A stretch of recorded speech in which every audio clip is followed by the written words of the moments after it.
আসসালামু আলাইকুম রহমতুল্লাহ। প্রিয় দর্শকবৃন্দ, লালগোলা থানার অন্তর্গত চুয়াপুকুর গ্রাম থেকে একটি অত্যন্ত অসহায় পরিবারের আবেদন এসেছিল।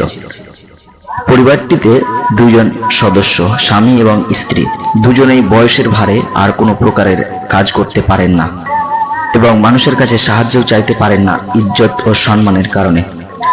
এই পরিবারে বৃদ্ধ মেন কর্মকর্তা আগে রোজগার করতেন নিজেই, কিন্তু এখন বয়স ও অসুস্থতার কারণে সেটিও সম্ভব নয়।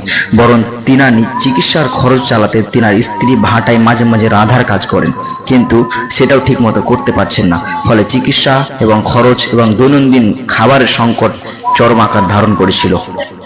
এই কয়েক মাস আগে এই পরিবারটি খাবারের সংকটে পড়েছিল, তখনও মানব কল্যাণ যুব চ্যারিটেবল ফাউন্ডেশন তাদের পাশে দাঁড়িয়েছিল। এবার আবার দীর্ঘ সময় পর একই সংকটে আবার তারা গভীর কষ্টে পড়ে আমাদের আবেদন করেন। আলহামদুলিল্লাহ, আবারও মানব কল্যাণ যুব চ্যারিটেবল ফাউন্ডেশনের পক্ষ থেকে তাদেরকে প্রয়োজনীয় খাদ্য সামগ্রী পৌঁছে দেওয়া হয়েছে। আলহামদুলিল্লাহ।